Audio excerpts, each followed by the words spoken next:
الحمد لله وكفى والسلام على عباده الذين اصطفى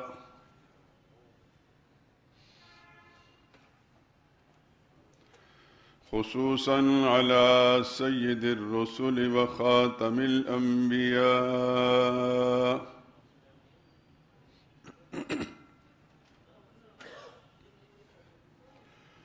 وعلى آله المجتبى وأصحابه الأتقياء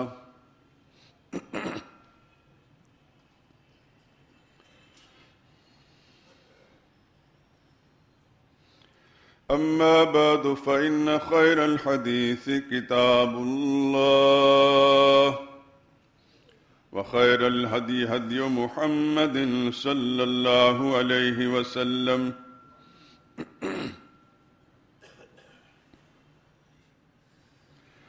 وشر الأمور محدثاتها وكل محدثة بدعة وكل بدعة زلالة وكل زلالة في النار.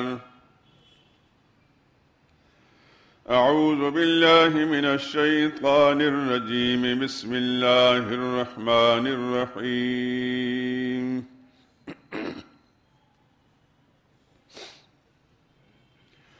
قل يا أيها الناس إني رسول الله إليكم جميعا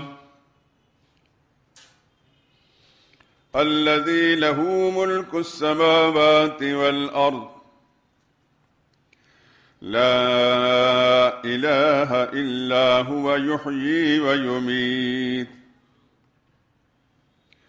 فآمنوا بالله ورسوله النبي الأمي الذي يؤمن بالله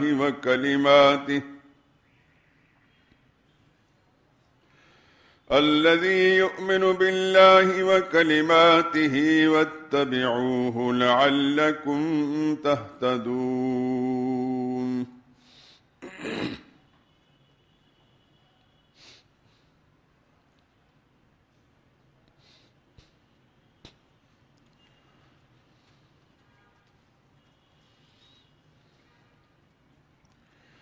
اے پیغمبر کہہ دیجئے لوگوں میں تم سب کی طرف اللہ کا بھیجا ہوا یعنی اس کا رسول ہوں. وہ اللہ جو آسمان و زمین کا بادشاہ ہے، اس کے سوا کوئی عبادت اور پکار کے لائق نہیں.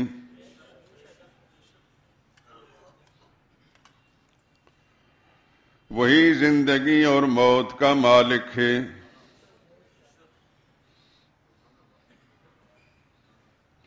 تو تم اللہ پر اور اس کے رسول جو نبی امی ہیں، جو اللہ پر اس کے تمام کلاموں پر ایمان رکھتے ہیں، ایمان لاؤ اور ان کی پیروی اختیار کرو تاکہ ہدایت پا جاؤ. سبحان ربک رب العزت عما یصفون وسلام علی المرسلین والحمد للہ رب العالمین.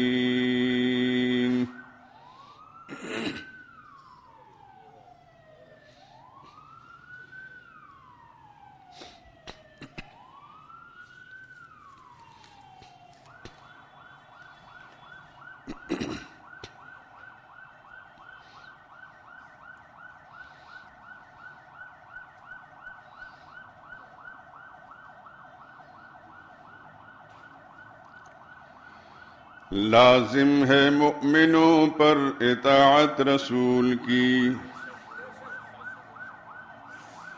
لازم ہے مومنوں پر اطاعت رسول کی، دل میں ہو جاگزیں محبت رسول کی. اعلان حق کیا ہے جہاں میں رسول نے، حق نے بیان کی ہے رسالت رسول کی. سب سے بڑے امین تھے دنیا میں حضور، مخفی نہیں کسی پر امانت رسول کی. سچا ہے کون آپ سے بڑھ کر جہان میں، مشہور ہے جہاں میں صداقت رسول کی۔ قرآن گواہ آپ کے خلق عظیم پر، روشن ترافتاب سے سیرت رسول کی۔ بعد از خدا نبی کی اطاعت ہے ہم پہ فرض، ایمان کی ہے جان اطاعت رسول کی۔ مومن وہ اپنے آپ کو کہتا ہے کس طرح، رکھتا نہیں جو دل میں محبت رسول کی۔ سب سے بلند جیسے محمد کی شان ہے صلی اللہ علیہ وسلم، سب سے بلند جیسے محمد کی شان ہے، یوں ہی بلند شان ہے امت رسول کی۔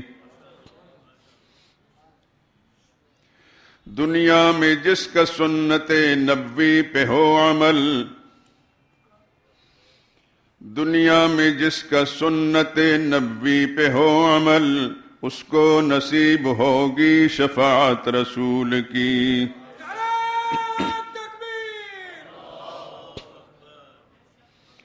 امت میں سب سے افضل و برتر وہی تو ہیں، امت میں سب سے افضل و برتر وہی تو ہیں، حق سے ملی ہے جن کو رفاقت رسول کی۔ توحید کی ضیا سے منور ہوا جہاں، توحید کی ضیا سے منور ہوا جہاں، روشن ہوئی جو شمع ہدایت رسول کی۔ کفر و نفاق و شرک کی شب ہو گئی تمام، پھوٹی جہاں میں صبح نبوت رسول کی۔ دنیا کا ذرہ ذرہ خوشی سے چمک اٹھا، جس دن ہوئی ظہور ولادت رسول کی۔ لازم ہے مومنوں پر اطاعت رسول کی، دل میں ہو جاگزیں محبت رسول کی۔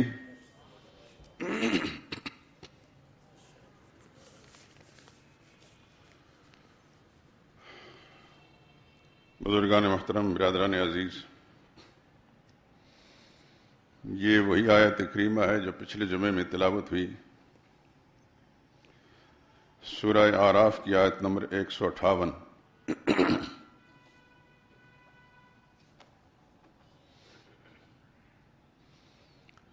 اگر اس کا مختصر سا تجزیہ کیا جائے تو اس آیت کریمہ کے اندر مقام مصطفیٰ بھی ہے اور پیغام مصطفیٰ بھی صلی اللہ علیہ وسلم۔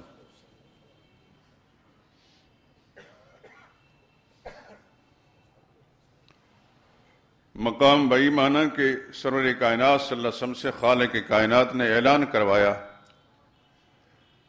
اعلان کر دو کہ انی رسول اللہ الیکم جمیعا،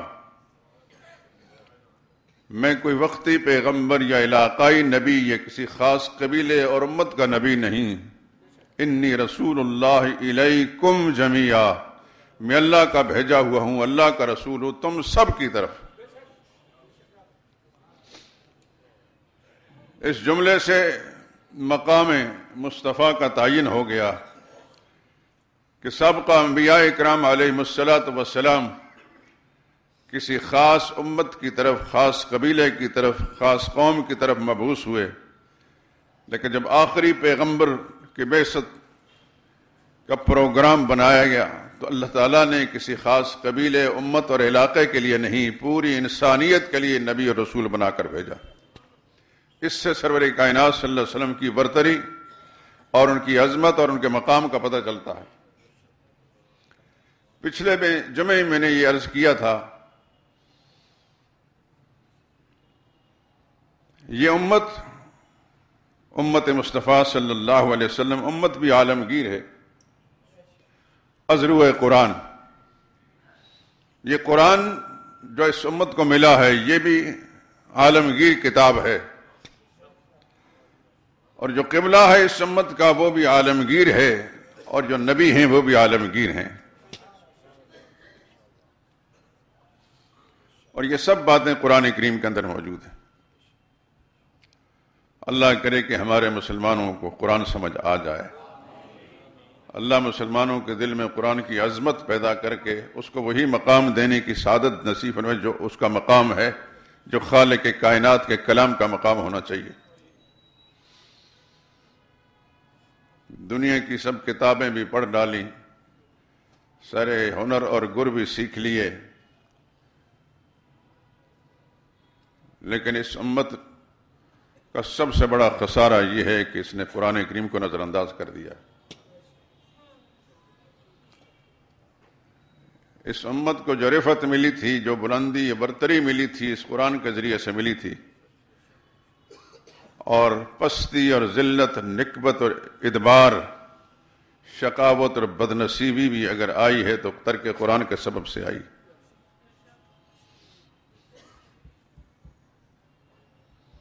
آج دیکھیے، امریکہ کے ایک طاغوت نے اعلان کیا کہ یہود کا بیت المقدس مرکز ہوگا، ان کا دارالحکومت بیت المقدس ہوگا. کھلبلی تو مچی لیکن بے اثر آواز، چیخ و پکار تو ہو رہا ہے، لیکن اس کو وہ محاورہ ہے، نہ کارخانے میں طوطی کی آواز سے زیادہ مختلف نہیں ہے. چھوٹے چھوٹے ٹولیوں کے اندر کچھ جلوس نکالے جا رہے ہیں، کچھ جلسے کیے جا رہے ہیں. ان جلسوں اور جلوسوں سے دنیا کفر کا جو سب سے بڑا طاغوت ہے اس کی صحت پر کوئی فرق نہیں پڑے گا. پچھلے جمعے مجھے کسی دوست نے کہا کہ آپ نے بیت المقدس کے بارے میں نے کہا میں کہوں تو کیا ہوگا، صادق پلازا سے اور مار روڈ کی دیواروں سے ٹکرا کر آواز یہیں ختم ہو جائے گی. یہ کوئی حل ہے اس کا؟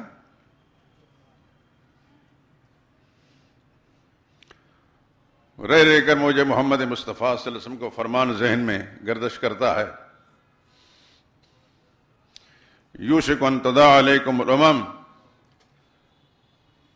ان قریب دنیا کی قومیں تم پر چڑھائی کریں گی، اور ایک دوسرے کو چڑھائی کرنے کے لیے یوں دعوت دیں گی جس طرح کھانے کے دسترخوان پر دعوت دی جاتی ہے.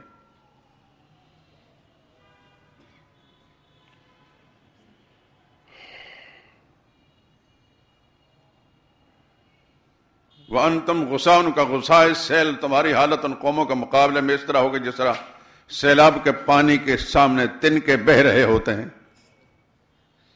بہا کر لے جا رہا ہوتا ہے. ان تنکوں سے تمہاری حیثیت مختلف نہیں ہوگی. پوچھا گیا نحن یومئذ من قلۃ، یا رسول اللہ ہماری تعداد تھوڑی ہوگی؟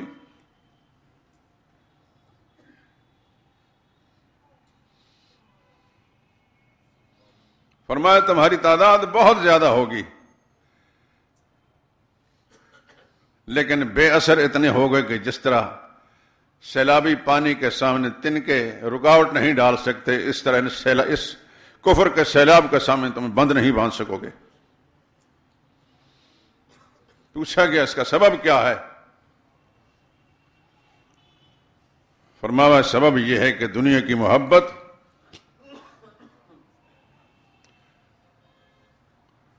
اور موت کا ڈر یہ وافر مقدار میں آج ہمارے پاس سرمایہ موجود ہے. دنیا کی محبت ہر انسان اپنے آپ کو ٹٹول سکتا ہے،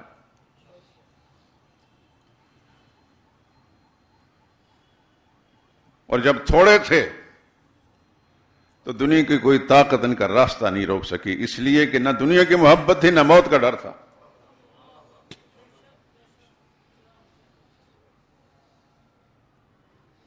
کسی کافر نے محمد مصطفیٰ صلی اللہ علیہ وسلم کے ساتھیوں کا منظر دیکھ کر کہا تھا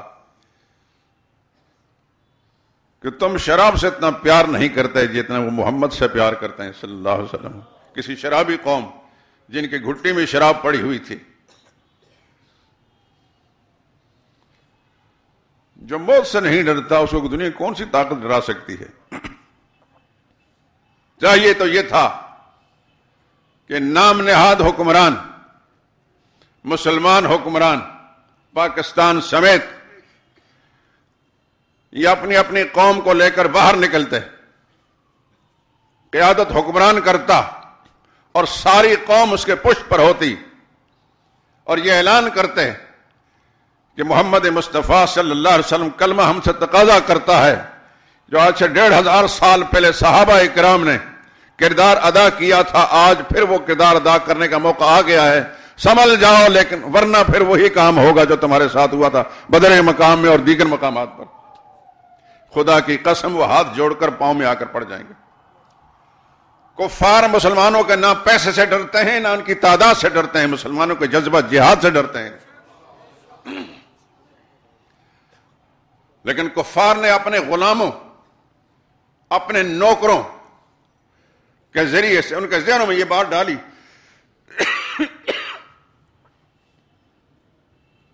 کہ تمہارے ملک کے اندر جہاد کا کوئی نام لے تو تم اس کو دہشت گردی کہو.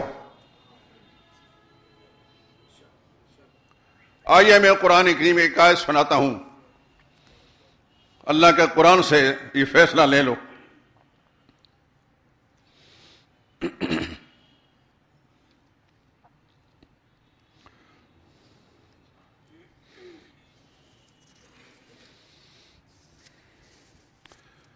سورہ بقرہ کی آیت نمبر 23 اور 24 ذہن میں رکھنا.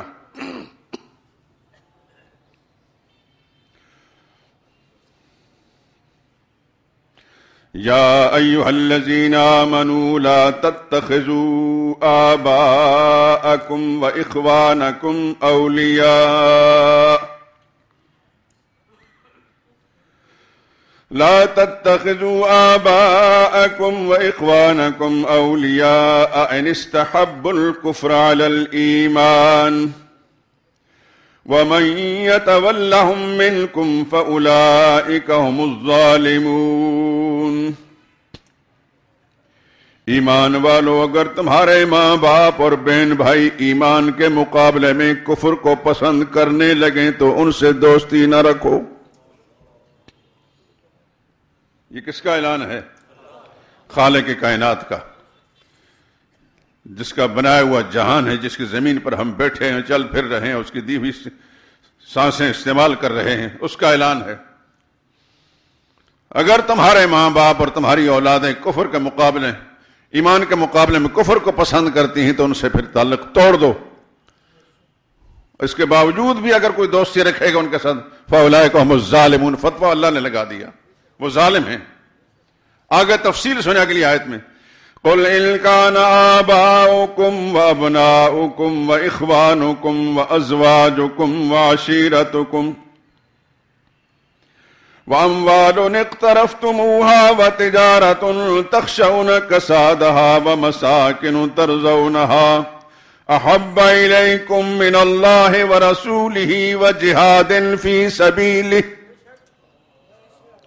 فَتَرَبَّصُوا حَتَّى يَأْتِيَ اللَّهُ بِأَمْرِهِ وَاللَّهُ لَا يَهْدِي الْقَوْمَ الْفَاسِقِينَ.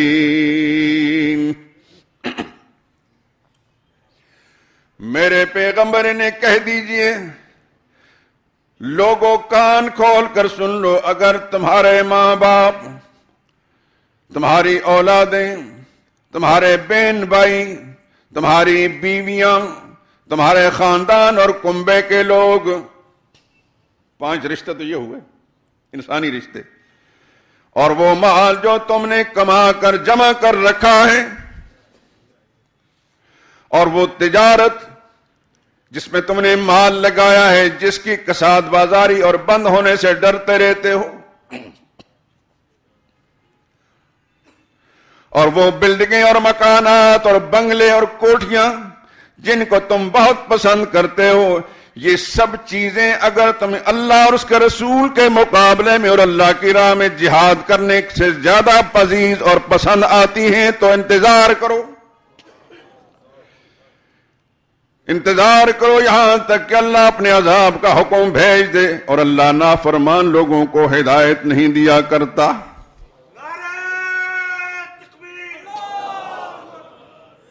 5 رشتے انسانی ہیں اور 3 مالی ہیں۔ تمہارے ماں باپ 1، تمہاری اولادیں 2، تمہارے بہن بھائی 3، تمہاری بیویاں 4، اور تمہارے خاندان کنبے کے لوگ 5۔ یہ انسانی رشتے ہیں۔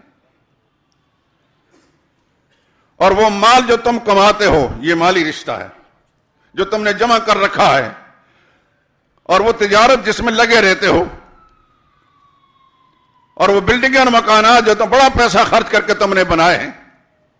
یہ 8 چیزیں ذکر کی ہیں، 5 انسانی رشتے اور 3 مالی تعلق۔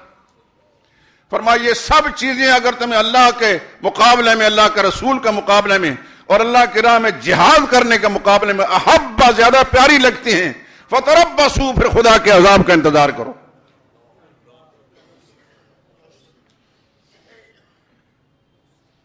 اللہ کو اس سے کوئی غرض نہیں کہ یہ عرب میں بستا ہے یا عجم میں بستا ہے۔ کلمہ اس نے پڑھا ہے اور اللہ اور اس کے رسول کا ماننے کا دعویٰ کرتا ہے، کیسا ایمان ہے؟ اللہ کو تو یہودی بھی مانتا ہے، عیسائی بھی مانتا ہے، ہندو بھی مانتا ہے، سکھ بھی مانتا ہے، دنیا کی ساری قومیں اللہ کو مانتی ہیں۔ ماننے کا مطلب کیا ہے؟ نبی جو بھیجا ہے اس انداز سے مانو۔ نبی کے زمانے کے لوگوں نے اللہ اور اس کے رسول کو کیسے مانا تھا؟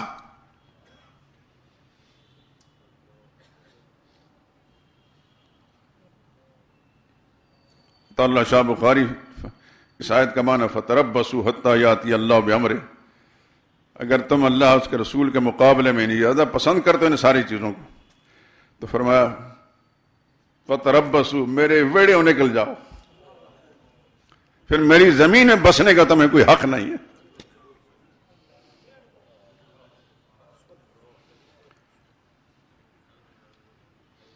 یہ اپنی طرف سے نہیں کہہ رہا، یہ آیت میں احب الیکم من اللہ ورسولہ وجہاد فی سبیلہ،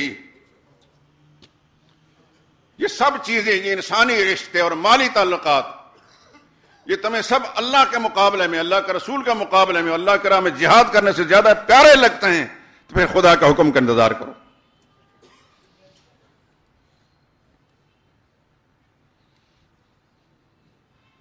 کبھی سوچا ہے میرے دوستو، تنہائیوں میں بیٹھ کر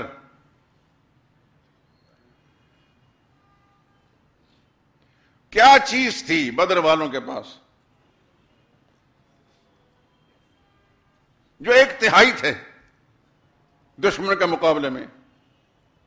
دشمن کے پاس اس زمانے کا ہر قسم کے ہتھیار موجود، اور ان کے پاس کچھ بھی نہیں سوائے 8 تلواروں کے، 313 اور صرف 8 تلواریں۔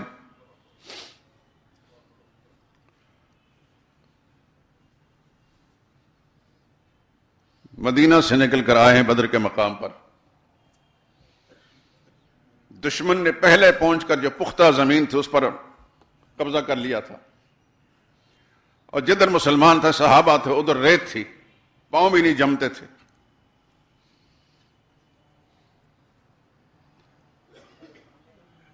یہ ایک جذبہ لے کر آئے تھے، اپنے نبی کے ساتھ آئے تھے۔ پھر میرے اللہ کے فیصلے دیکھو، بارش ہوئی، زوردار بارش، جدھر پختہ زمین تھی وہاں کیچڑ بن گیا، جہاں ریت تھی وہاں جم گئی۔ خدا کی مدد کیسے آ رہی ہے؟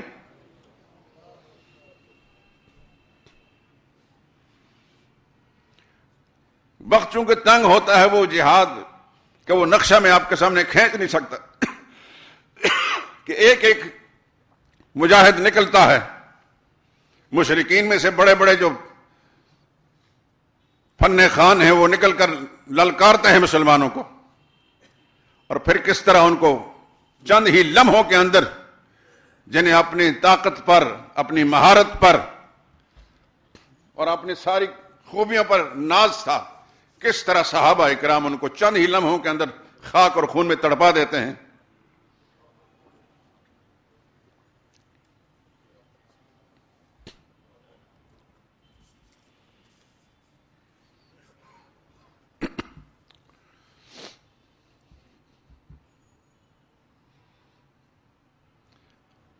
اور تھوڑی ہی دیر کے بعد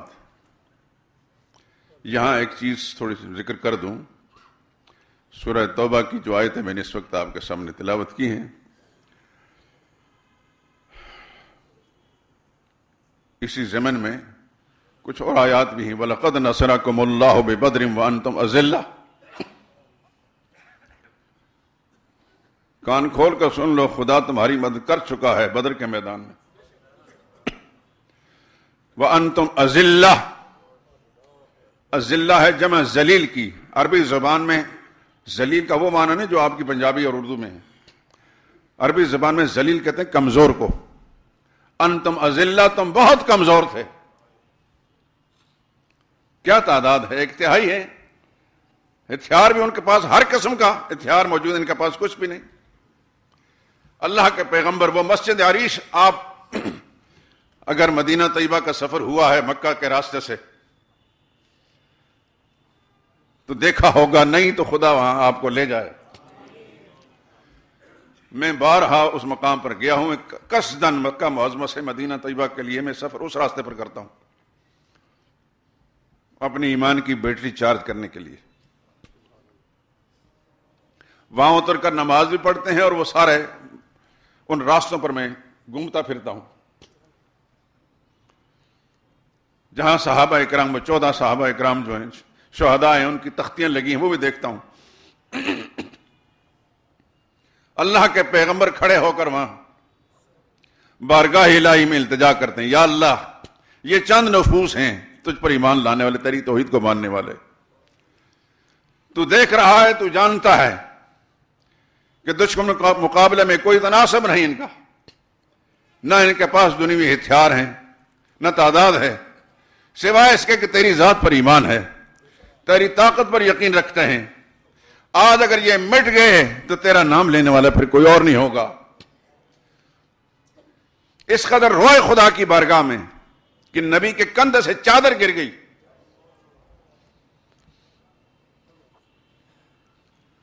اور پھر جب جنگ شروع ہوئی تو دنیا نے دیکھا، آسمان کی آنکھ نے بھی دیکھا، اور قیامت تک دنیا اس پر سوچ بچار کرتی رہے گی. محمد کے ان سچے غلاموں نے جو جذبہ جہاد سے سرشار تھے، موت کے لیے آئے تھے. بات وہ ہو رہی تھی کہ آج مسلمان کی ذلت اور پستی اور رسوائی کا سبب یہ ہے کہ دنیا کی محبت اور موت کا خوف ان کے دل میں، نہ دنیا تھی، ان کے پاس تھا ہی کچھ نہیں. دنیا کیا ہوگی؟ اگر ہوتا تو بہت سارے ہتھیار لے کر نہ آتے. البتہ موت انہیں پیاری تھی. اللہ کی راہ میں نبی کے کہنے پر پھر چند ہی لمحوں کے بعد فیصلہ ہو گیا. 70 کفار جن میں بڑے بڑے سرغنے تھے، ابو جہل سمیت، وہ خاک اور خون میں تڑپ رہے تھے، وہاں ہچکیاں لے رہے تھے، اور صرف 14 مسلمان شہید ہوئے. آج بھی دنیا کفر میں یہ تحقیق ہو رہی، اور ابھی تک 1500 سال کے بعد تک بھی وہ اس نتیجے تک نہیں پہنچے کہ یہ کیا چیز تھی، وہ کون سا گر تھے، کون سی مہارت تھی مسلمانوں کے پاس کہ انہوں نے اپنے سے 3 گنا زیادہ دشمن جو ہر قسم کے کیل کانٹے سے لیس ہے اس کا مقابلہ کر کے اس کو شکست، ذلت آمیز شکست سے دوچار کر دیا. 70 کو گرفتار کر لیا اور 70 کو جہنم رسید. ایک مسلمان بھی گرفتار نہیں ہوا، صرف 14 مسلمان شہید. کیا سبب تھا؟ موت کا ڈر نہیں تھا. میرے دوستو، ایک بات ذہن نشین فرما لیجئے، کیا اگر جہاد میں موت نہ آئی تو ویسے ساری زندگی زندہ ہی رہیں گے؟ موت نہیں آئے گی. اس دنیا میں جو آیا ہو مرنا نہیں اس نے. یہ سچ ہے اور بالکل سچ ہے. دنیا میں شاید اللہ کی ذات کا منکر کوئی مل جائے لیکن موت کا منکر نہیں ملتا، کہ آئے دن اس کے گھروں کے اندر سے ہو کر یہ جاتی ہے. مرنا ہے،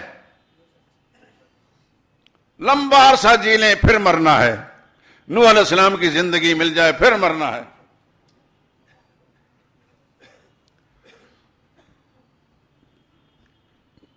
لیکن تبھی موت سختی کی موت ہوگی، تکلیف کی موت ہوگی،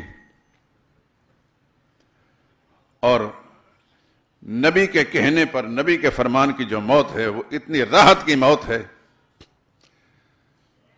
کہ اس فرمان پر مرنے والا پھر خدا کی بارگاہ میں جا کر جب اللہ تعالیٰ ان کو سارے انعامات سے نوازتے ہیں، جنت کی ساری بہاریں دیکھتے ہیں، اللہ پوچھتے ہیں اور کچھ چاہیے، وہ کہتے ہیں یا اللہ ایک دفعہ پھر دنیا میں بھیج، کہ نبی کے کہنے کی جو موت کی لذت ہے وہ پھر لینا چاہتے ہیں۔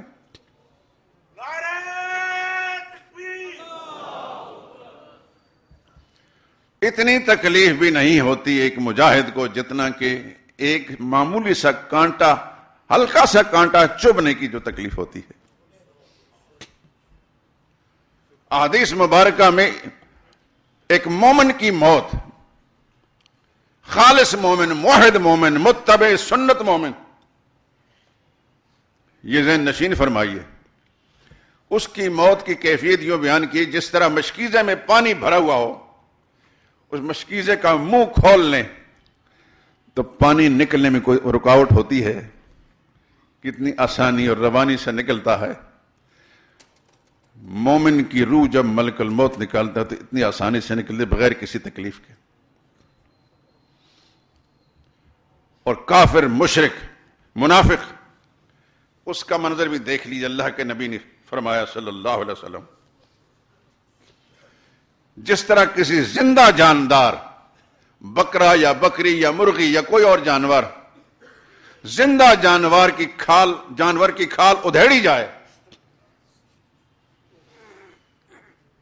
تو اس سے پوچھیں کتنی تکلیف ہو رہی ہے۔ یہ کسی زندہ جانور کو کھولتے ہوئے پانی یا کسی تیل کے اندر ڈال دیا جائے، اس سے پوچھیں کتنی تکلیف ہوتی ہے۔ ایک کافر کو، ایک منافق کو، اللہ کے باغی اور نافرمان کو مرتے وقت ایسی ہی کوئی تکلیف اٹھا۔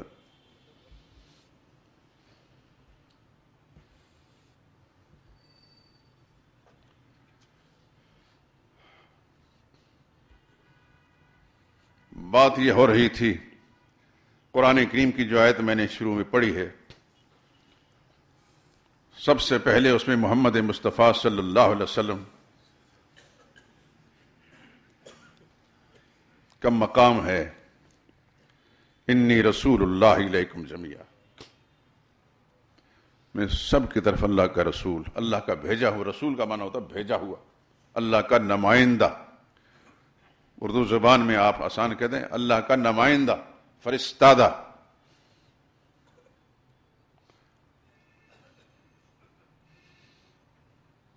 عام نمائندہ اور اللہ کا بھیجا ہوا، اس میں ذرا فرق ہوتا ہے۔ عام انسانوں کے نمائندوں کی وہ حیثیت نہیں جو اللہ کے بھیجے ہوئے کی ہوتی،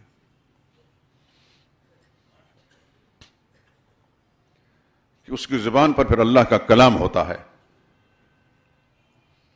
وہ اپنی مرضی سے نہیں بولتا، ما ینطق عن الہوی ان هو الا وحی، اپنی مرضی سے نہیں بولتا، وہ اللہ کی وحی سے بولتا ہے۔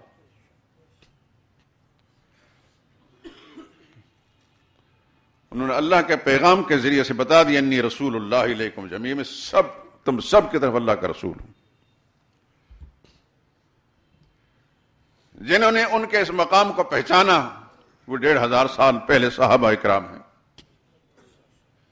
انہوں نے پہچانا تو پھر دنیا میں ان کا وہ مقام ان کو نصیب ہوا کہ اب صدیاں گزرنے کے بعد بھی آج وہ تازہ بتازہ ہیں مسلمانوں کے ذہنوں کے اندر۔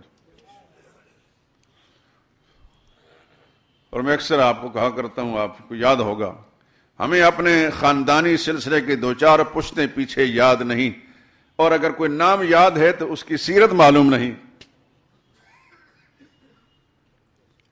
مجھے اپنے پردادا کا نام معلوم ہے، اس کا ایک بیٹا جو میرا دادا تھا اس کا بارے میں جانتا ہوں، لیکن آگے ان کی جو اولادیں ہیں مجھے نہیں معلوم، حالانکہ میری طبیعت کا تجسس ہے، کھود اور کرید ہے، ہر چیز کو ڈھونڈنا تلاش کرنا، لیکن اس کے باوجود نہیں مل سکا۔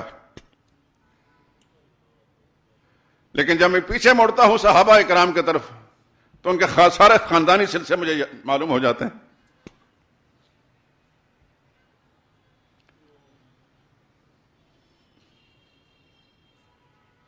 یہ کیا سبب ہے؟ وہ اللہ کے وفادار تھے، پھر اللہ نے ان کے ساتھ ایسی وفا کی کہ ان کو مرنے اور مٹنے نہیں دیا، ان کو زندہ و جاوید رکھا ہے۔ میں کہا کرتا ہوں آسمان شہرت پر ان کے نام چمکتے ہیں۔ بڑے بڑے سلاطین اور حکمران اور بادشاہ اور ریاستوں کے مالک پیوند زمیں ہو گئے، کوئی جاننے پہچاننے والا نام بھی کوئی نہیں جانتا۔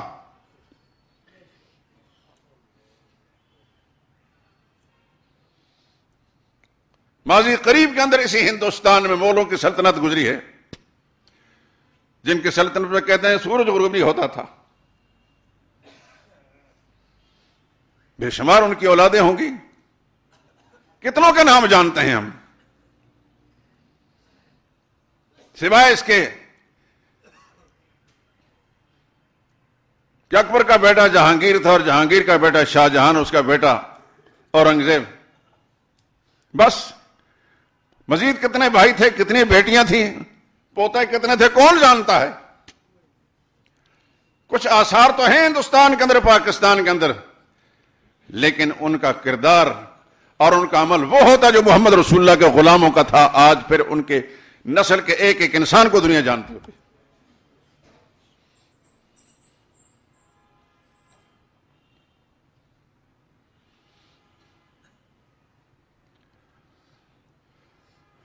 تو قرآن کریم کی جو آیت میں نے اصل میں یہ مضمون تو آپ جانتے ہیں کہ محمد مصطفیٰ صلی اللہ علیہ وسلم کی ذات اقدس سے متعلق آپ کا مقام یہ پچھلا سارا مہینہ جو ہے اسی پر گزر گیا، لیکن اس کے ساتھ ساتھ رسول اللہ صلی اللہ علیہ وسلم کیوں بھیجے گئے تھے، ہم کیوں ان سے اتنی محبت رکھتے ہیں، ہمیں کیوں کہا گیا کہ ان سے محبت رکھو، اپنے ماں باپ سے بڑھ کر محبت رکھو۔ تمہیں اتنی محبت اپنے ماں باپ سے نہیں ہونی چاہیے، اولاد سے نہیں ہونی چاہیے، جتنے محمد مصطفیٰ سے ہونی چاہیے۔ ابھی جو آیت میں نے سورہ توبہ کی پڑھی ہے، قُلْ إِنْ كَانَ آبَاؤُكُمْ وَأَبْنَاؤُكُمْ وَإِخْوَانُكُمْ وَأَزْوَاجُكُمْ وَعَشِيرَتُكُمْ، یہ 5 رشتے انسانوں کے، تمہارے ماں باپ، تمہاری اولادیں، بیٹے بیٹیاں، تمہارے بھائی بہنیں، تمہاری بیویاں اور تمہارے خاندان اور قبیلے کے لوگ، یہ سارے کے سارے، اور وہ مال جو تم نے جمع کر رکھا ہے، اور وہ مال جو تم نے تجارت میں لگا رکھا ہے، اور وہ مال جو تم نے بلڈنگیں بنانے میں اور کوٹھیاں بنانے، بنگلے بنانے میں لگا رکھا ہے، یہ 8 کی چیزیں احب الیکم من اللہ ورسولہ، اگر زیادہ پیاری لگتی ہیں خدا کے مقابلے میں، اللہ سے پیار کم ہے، ان سے پیار زیادہ ہے۔ اللہ سے پیار کا کیا مطلب؟ ان میں لگے ہو اور خدا کا حکم کو نظر انداز کر رہے ہو، ان میں مشغول مصروف ہو، محمد مصطفیٰ کی تعلیمات کو فراموش کر چکے ہو۔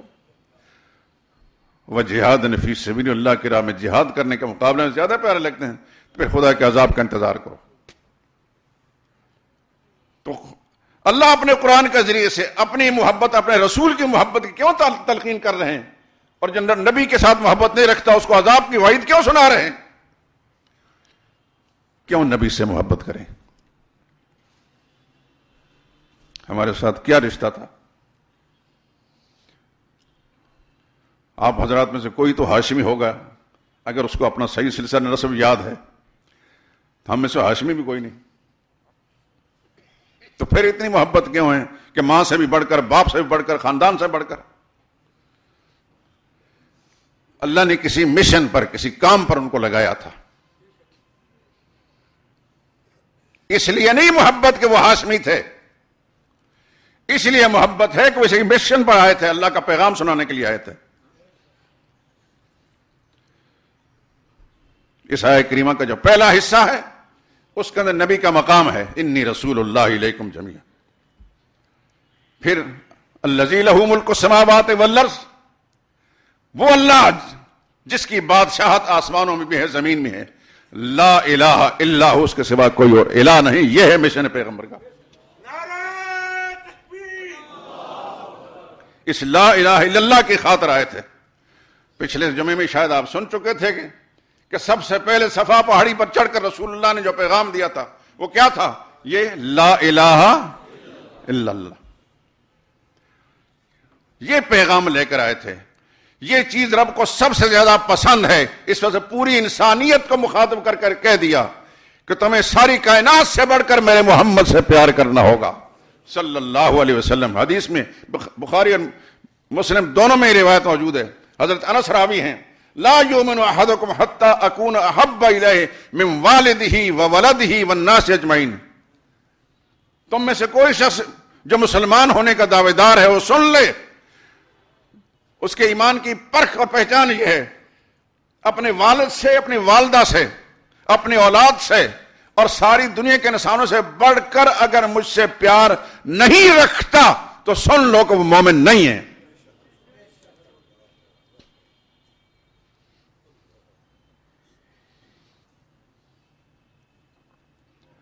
تو میرے دوستو, نبی کا ایک مشن ہے جو مشن لے کر آئے. صرف اس آخری نبی کا یہ مشن نہیں, پیچھے چلیے ہزاروں انبیاء کرام, 1,00,000 سے زیادہ نبی.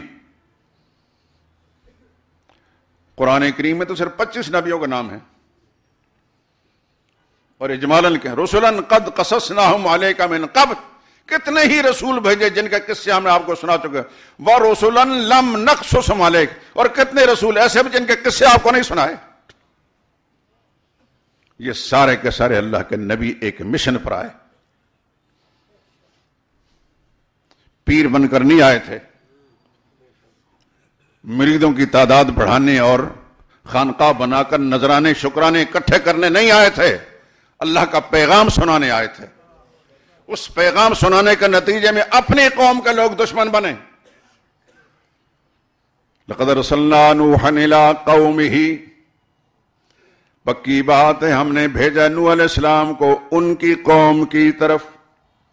فقال یا قوم اعبدوا اللہ ما لکم من الہ غیرہ, انہوں نے آ کر اللہ کا پیغام سنایا میری قوم اللہ ہی کی بندگی کرو, اللہ ہی کو اپنا حاجت روا, مشکل کشا, زندگی موت کا مالک, نفع نقصان کا مالک سمجھ کر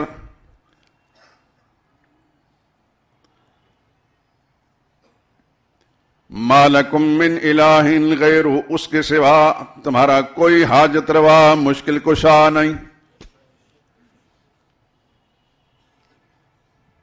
تو پھر نتیجہ کیا نکلا؟ نوح علیہ السلام کتنا عرصہ رہے اپنی قوم میں؟ یہ قرآن میں ہے, کوئی کہانی کسی کتاب سے نہیں لی گئی. فَلَبِثَ فِيهِمْ أَلْفَ سَنَةٍ, رہے اپنی قوم کے اندر 1,000 سال, 50 کم 1,000 سال, الا 50 عام. اور کیا کرتے تھے؟ سال کے بعد تبلیغ کرتے تھے, جمعے جمعے کو تقریر کرتے تھے. یہ بھی قرآن میں موجود, رب انی دعوت قومی لیلا ونہارا, میرے پالنے والے میں نے دعوت دی, بلایا اپنی قوم کو راتوں کو بھی اور دن کو بھی,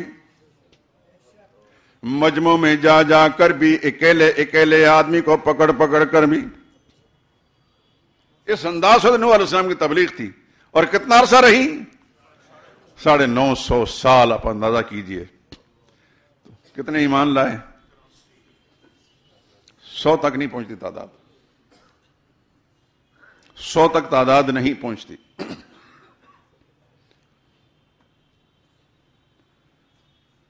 اور قوم کے جو کچھ لیڈر تھے 29ویں پارے میں سورہ نوح پڑھیں, اس کے اندر لکھا ہے لا تذرن آلہتکم, قوم کے جو بڑے تھے, کوئی مولوی تھے, کوئی پیر تھے, کوئی سردار تھے, یہی ہوتے ہیں بڑے. مذہبی طور پر مولوی پیر ہوتا ہے اور سیاسی طور پر سیاسی لیڈر ہوتے ہیں. تو نوح علیہ السلام پیغمبر کے مقابلے میں انہوں نے اپنی قوم کے چھوٹوں کو کیا کہا؟ لا تذرن آلہتکم, نوح کی بات نہیں ماننی, ان کے کہنے پر اپنے الہوں کو نہیں چھوڑنا. ولا تذرن ودن, خاص طور پر حضرت ود کو, ولا سوان، سوا کو نہیں چھوڑنا، ولا یغوس، یغوس کو نہیں چھوڑنا، یعوق کو نہیں چھوڑنا، نصر کو نہیں چھوڑنا۔ ود، سوا، یعوق، یغوس، نصر، یہ کون تھے؟ نام تو آپ نے سنا ہے، آئیے حدیث کی زبان سے بتائیں۔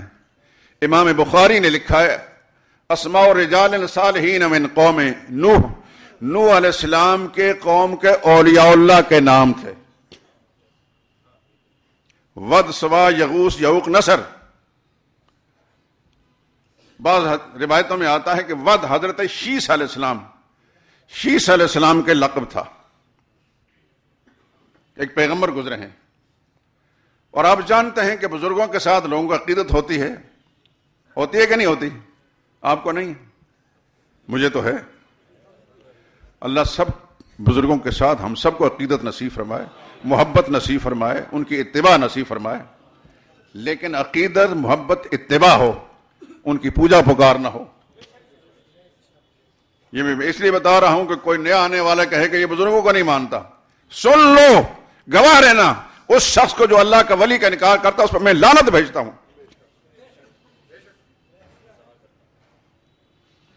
اگر کوئی مجھ پر تہمت لگاتا ہے، لگاتا رہے، خدا کی بارگاہ میں انشاءاللہ بھگت لے گا۔ میں اللہ کو اللہ مانتا ہوں، اپنا معبود مانتا ہوں، نبی کو اس کا رسول مانتا ہوں، لیکن معبود نہیں مانتا۔ نبی کے پیروکار صحابہ اکرام کی عظمت کا قائل ہوں، لیکن نبی کے برابر نہیں مانتا۔ نبی کی شان اونچی ہے، صحابہ کو مانتا، تابعین کو مانتا، لیکن صحابہ کے برابر نہیں مانتا۔ صحابہ کی شان اونچی ہے، تبع تابعین کو مانتا ہوں، لیکن تابعین کی شان ان سے اونچی ہے، اور صحابہ کی شان ان سے اونچی ہے، نبیوں کی شان ان سے اونچی ہے۔ اس ترتیب کے ساتھ مانتا ہوں۔ سارے اولیاء اللہ کو مانتا ہوں، جو زندہ موجود ہیں اس دنیا کے اندر، جو فوت شدہ، سب کو مانتا ہوں، لیکن رب، حاجت روا، مشکل کشا ان کو نہیں مانتا۔ اپنا بزرگ مانتا ہوں، مشکل کشا سے رب کو مانتا ہوں۔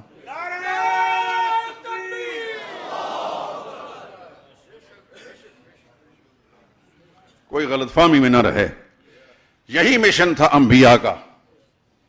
نوح علیہ السلام نے یہ نہیں فرمایا تھا کہ ان بزرگوں کو بزرگ نہ مانو، یہ فرمایا تھا ان کو بزرگ ضرور مانو، لیکن معبود صرف رب کو مانو۔ محمد مصطفیٰ صلی اللہ علیہ وسلم یہ نہیں فرمایا تھا کہ تم حضرت حابیل کو نہ مانو، لات کو نہ مانو، منات کو نہ مانو، فرمایا مانو ان کو، یہ سب بزرگ ہیں، لیکن حاجت روا اور مشکل کشا سے رب کو مانو۔ یہ تھا مشن رسول، مشن پیغمبر۔ اور یاد رکھیے، محبت رسول کا دعوے دار اگر مشن نبی کو نہیں مانتا، وہ غدار ہے،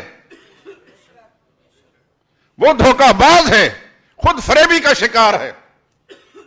سب سے بڑا نبی کا محب، نبی کا عاشق وہ ہوگا جو نبی کے مشن اور پروگرام کے ساتھ مخلص ہے۔ نبی کریم صلی اللہ علیہ وسلم کو مکہ میں کیوں ستایا گیا؟ کیا گناہ کیا تھا؟ حضور صلی اللہ علیہ وسلم نے کسی کی توہین کی تھی؟ رسول اللہ صلی اللہ علیہ وسلم معاذ اللہ، معاذ اللہ ثم معاذ اللہ کسی عورت کو چھیڑا تھا؟ رسول اللہ صلی اللہ علیہ وسلم نے کسی کا قرض دینا تھا؟ کسی کے ساتھ لڑائی اور جھگڑا ہوا تھا؟ حضور صلی اللہ علیہ وسلم ان سے ووٹ مانگتے تھے، رسول اللہ نے جائیداد مانگی تھی، نبی نے سرداری مانگی تھی؟ کچھ بھی نہیں۔ حضور نے ایک فرمایا قولوا لا الہ الا اللہ تفلحوا، تمہارے بھلے کے لیے میں کہہ رہا ہوں، تم کامیاب ہو جاؤ گے، لا الہ الا اللہ کو مان لو۔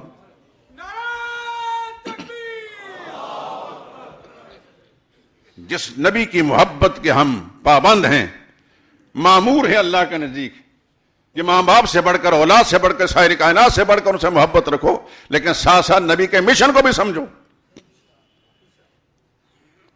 وجہ محبت مشن رسول ہے۔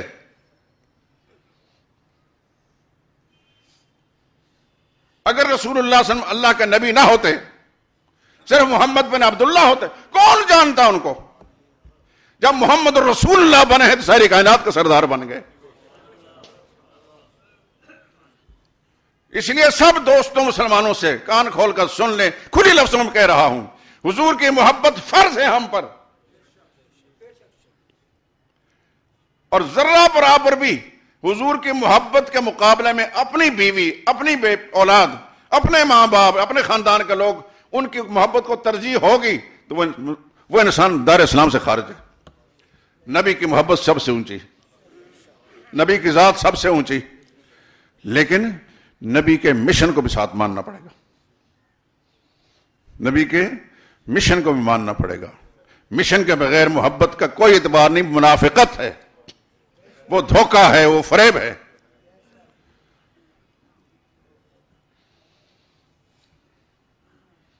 محمد مصطفیٰ صلی اللہ علیہ وسلم کی شفاعت اس انسان کو نصیب ہوگی جو نبی کے مشن کے ساتھ مخلص ہوگا۔ اور نبی کا مشن کیا ہے؟ اللہ کی توحید۔ جو اللہ کی توحید کو مانے گا اس نے نبی کی رسالت کو بھی مان لیا، کیونکہ اللہ کی توحید ہمیں تو سمجھ میں نہیں آتی جب تک نبی نہ بتائیں۔ جب نبی کی بات کو مان لیا تو ان کی رسالت بھی مانی گئی۔ توحید اور رسالت یہ دین کی بنیادیں ہیں۔ نبی کو وہی مانے گا جو نبی کی بات کو مانے گا، نبی کو وہی مانتا ہے جو نبی کی بات کو مانتا ہے، اور نبی کی بات قرآن ہے جو نبی کی زبان سے ادا ہوا۔ تمام دوست نئے یا پرانے، کسی کے پاس کوئی گارنٹی نہیں کہ اگلے جمعے ہم پھر ملاقات کریں گے کہ نہیں، اس لیے اتمام حجت کے طور پر بات کہہ رہا ہوں۔ ہر موقع کو زندگی آخری موقع سمجھا کریں، پھر اللہ ہی جانتے ہیں کہ اس کے فیصلے کیا ہیں، نہ جانے کس گلی میں زندگی کی شام ہو جائے۔ میں آپ کو گواہ بنا کر، جہاں یہ آواز ٹکراتی ہے اس کو گواہ بنا کر کہتا ہوں، نبی سے محبت فرض، لیکن نبی کی محبت تب مکمل ہوتی ہے کہ نبی کے مشن کے ساتھ بھی اخلاص ہو۔ ویسے انسان صدقے یا رسول اللہ کا نعرے لگاتا رہے، یہ اپنے آپ کو دھوکہ دے رہا ہے۔ اس کو پتہ نہیں کہ میرے نبی کی سنت کیا ہے صلی اللہ علیہ وسلم، وہ جانتا نہیں کہ میرے نبی مکہ معظمہ سے کیوں نکالے گئے، اسے یہ معلوم نہیں کہ بدر کا معرکہ کیوں پیش آیا، احد کے مقام نبی کے دانت کیوں ٹوٹے، احد کے میدان نبی کے چچا کے جسم کے ٹکڑے کیوں کیے گئے۔ اسے یہ معلوم ہونا چاہیے کہ نبی کا کوئی اور جھگڑا نہیں تھا، اقتدار کا جھگڑا نہیں تھا، جائیداد کا جھگڑا نہیں تھا، رشتہ ناتوں کا جھگڑا نہیں تھا، صرف مسئلہ تھا اللہ کی توحید کا۔ رسول اللہ کی توحید منوانا چاہتے تھے، وہ توحید کے دشمن تھے، اس لیے نبی کے ساتھ جنگیں ہوئی۔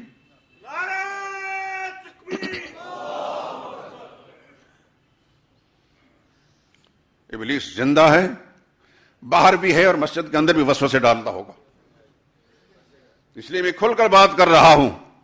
سارے اولیاء اللہ کو مانتے ہیں، ان کی جوتیاں ہمارے سر کا تاج، لیکن ٹھگوں کو ولی آپ بھی نہیں مانتا، میں بھی نہیں مانتا، یہ مانتے ہیں۔ مرزا قادیانی کو نبی مانتے ہیں اس لیے کہ وہ ٹھگ تھا۔ محمد رسول اللہ کو نبی مانتے کہ نہیں مانتے؟ مانتے ہیں، سچا نبی مانتے ہیں۔ ٹھگوں کو نبی نہیں مانتے، ٹھگوں کو ولی بھی نہیں مانتے۔ سچے ولیوں کو مانتے ہیں، ان کی جوتیاں ہمارے سر کے تاج، لیکن ولی کو مانتے ہیں، ولی سے مانگتے نہیں، مانگتے صرف اللہ سے ہیں۔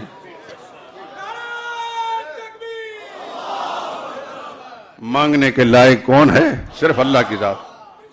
وقال ربكم ادعوني استجب لكم،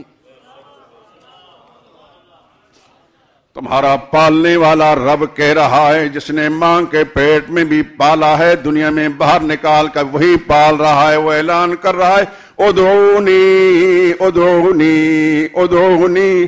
لوگو جب کوئی تمہیں مانگنا ہو تو میری بارگاہ میں دامن پھیلا کر آنا، استجب لکم، تمہاری پکاروں کو میں سنتا بھی ہوں، تمہاری مرادیں پوری کروں گا۔ مانگنے کے لائق ذات کون ہے؟ صرف اللہ کی ہے، بس۔ ماننا سب کو ہے، مانگنا صرف ایک سے ہے۔